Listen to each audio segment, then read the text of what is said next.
Isa sa pinakamalalakas na karakter sa Hunter x Hunter ay ang tatlong Royal Guards ni Meruem, sina Shia Poof, Mentotoyopi at Neferpitou.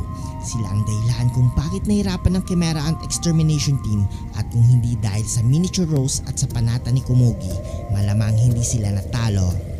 Ngayon, paano kung ang unang 13 miyembro ng Phantom Troop ang nakalaban nila? May pag-asa ba ang Spiders laban sa Royal Guards? Ang sagot ay kung basta-basta silang susugod, tiyak na matatalo sila. Pero kung may matinding paghahanda at tamang plano, may posibilidad silang manalo. Ang tatlong hakbang ng Phantom Troop. Una, alamin ang kakayahan ng Royal Guards.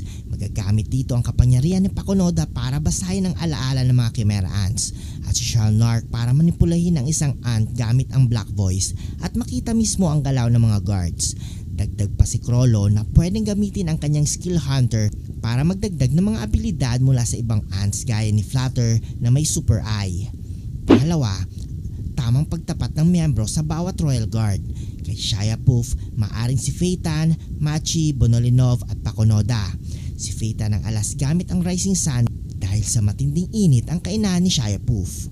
At kay Yopi naman, si Ovugin, Nobunaga, Franklin, Shizuku at Shalnark. Sa lakas ni Ovo at Nobunaga plus tulong ng machine gun ni Franklin at vacuum ni Shizuku, may chance silang makasabay.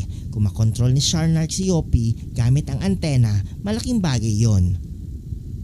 At kay Neferpitou naman, si Chrollo, Finks, Hisoka at Cortopi. Ang plano nila ay maaring gumamit ng napakaraming puppet mula kay Chrollo at Cortopi, tapos itatali ni Hisoka ng bungee gum si Pito para hindi makagalaw. Doon ay bibitaw ni Finks ang kanyang pinakamatinding suntok gamit ang Reaper Cyclotron. At ang pangatlo, gamitin ng walang mintis ang kanilang mga abilidad. Isang pagkakamali lang posibleng mamatay sila. Halimbawa, kung mali ang gamit ni Phaeton ng Rising Sun, pati mga kasama niya ay madadamay. Kung hindi rin agad mapipigilan si Mentotoyopi, pwede siyang mag-transform sa Rage Incarnate at wasakin ang lahat. At kung hindi maagapan ang bilis ni Pito, mismong si Chrollo ang may ipit dito. Ang Royal Guards sa ilan sa pinakamakapangyarihan na users sa buong kwento, pero hindi rin basta-basta ang Phantom Troop. May mga veteranong mandirigma sila na sanay sa laban at eksperto sa paggamit ng Nen. Hindi garanti ang kanilang panalo, pero kung gagamitin nila ang tamang plano, kompletong impormasyon at walang pagkakamali, may chance na silang mapatay ang Royal Guards. Hindi ito madaling laban, pero posible kung sasamahin ng tiyaga, taktika at sakripisyo.